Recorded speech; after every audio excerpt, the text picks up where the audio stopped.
অনেক সময় আমরা দেখি হাসপাতালে ক্যান্সারের থার্ড স্টেজে চলে গেছে, লোকটা হ্যাংলা হয়ে চিকন হয়ে হায়রে কি কষ্ট পায় দেখি না। বিষ্ণু বলে একটা দোয়া যদি কেউ অন্যের কোনো বিপদ দেখে পড়ে, ওই বিপদ তার জীবনে কখনো আসবে না। শুনবেন? শোনার আগ্রহ আছে?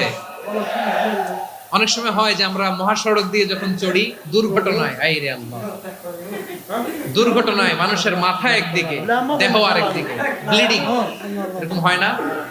আল্লাহ তুমি হেফাজত করো। বিশ্বনবী বলেন এই দুর্ঘটনা দেখে কেউ যদি এই দোয়াটা পড়ে, তার জীবনে সে কোনোদিন এরকম অ্যাক্সিডেন্টের সম্মুখীন হবে না। শুনবেন?